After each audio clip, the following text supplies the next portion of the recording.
The forest was older than memory. Long before stone was shaped by hands, long before fire learned to stay, the land breathed in slow, heavy cycles. Heat pressed low against the earth.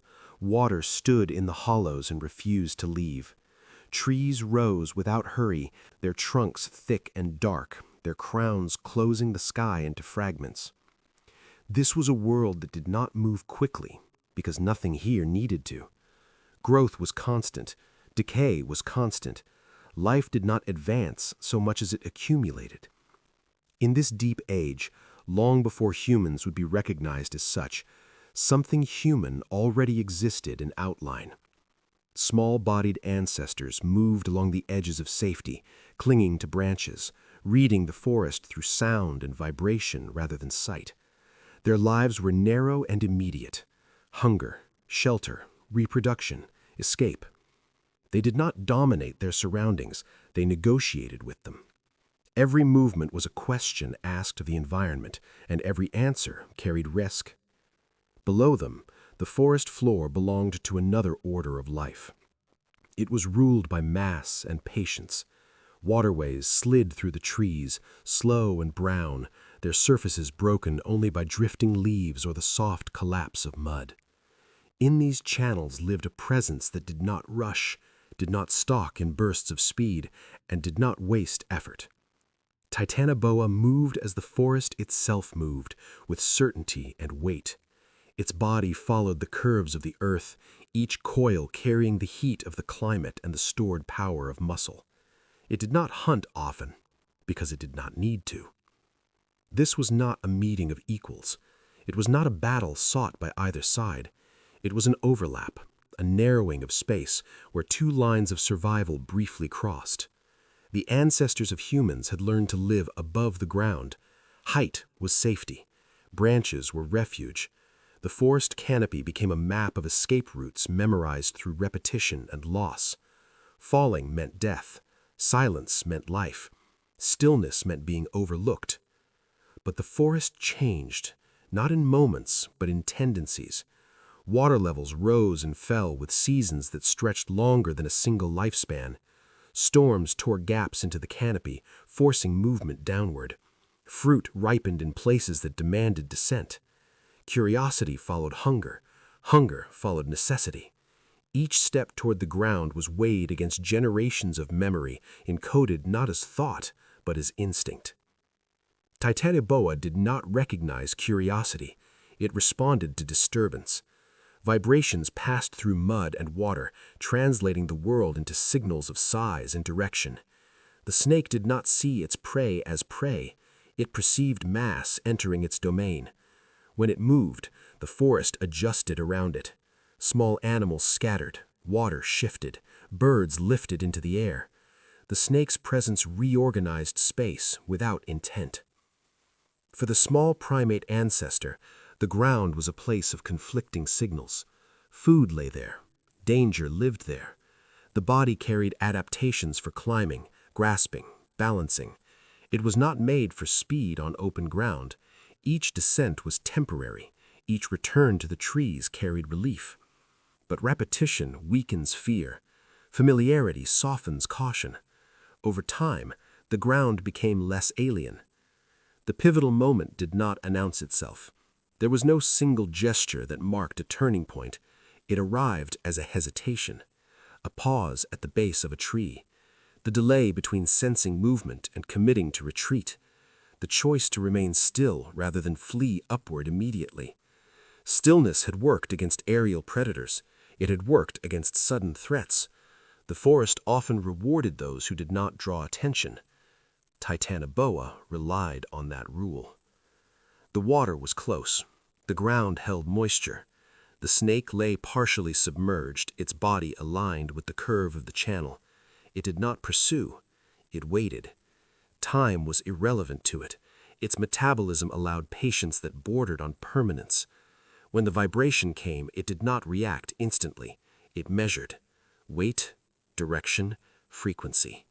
The signal suggested something alive, but not large enough to resist. The ancestor stood motionless, muscles tight, breath shallow. The forest seemed unchanged. No sound marked danger, no movement betrayed intent. The absence of evidence was misread as evidence of absence. The decision to remain still was ancient wisdom, applied in the wrong context. The strike was not fast in the way of smaller snakes.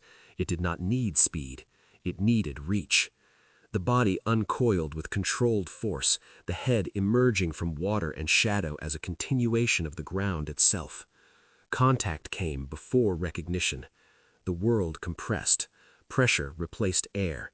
The rules of the forest changed instantly. There was no struggle that altered the outcome. The size difference erased resistance. Constriction was not violent, it was methodical. Each breath reduced the space available for the next. The nervous system flooded with signals that had no solution. This was not predation as chase, it was predation as enclosure.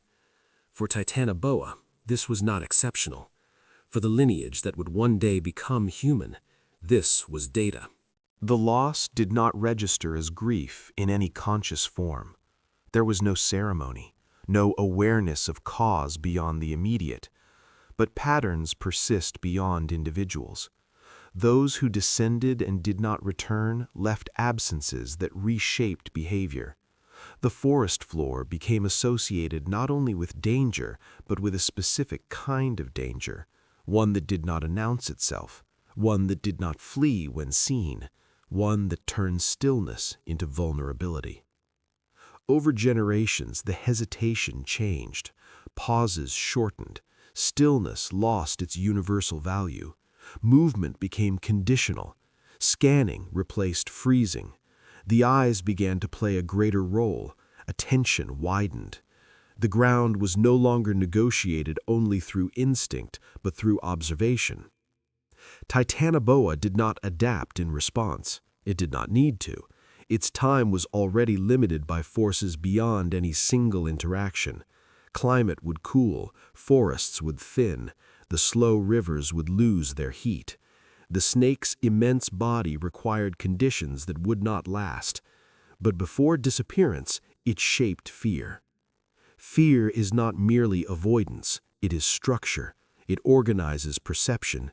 It defines which questions are worth asking and which risks are acceptable. In the presence of massive ambush predators, vertical space gained importance. Awareness of ground-level concealment deepened. The ability to detect subtle disturbances became valuable. These changes did not produce dominance, they produced caution.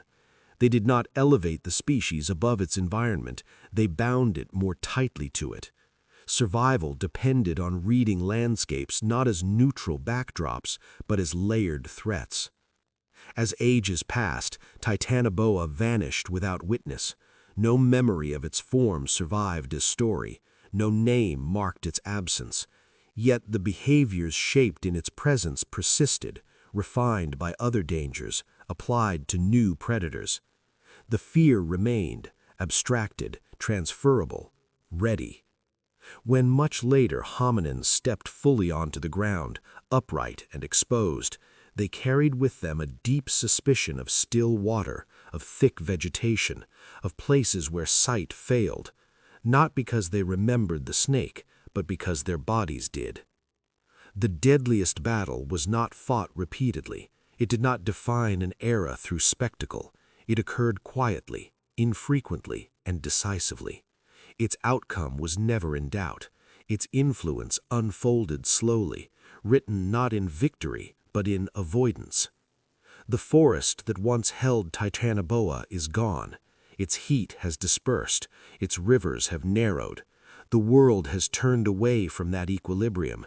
Yet the legacy of that encounter remains embedded in the way humans move through landscapes, in the instinctive tightening at unseen movement, in the ancient calculation between curiosity and retreat.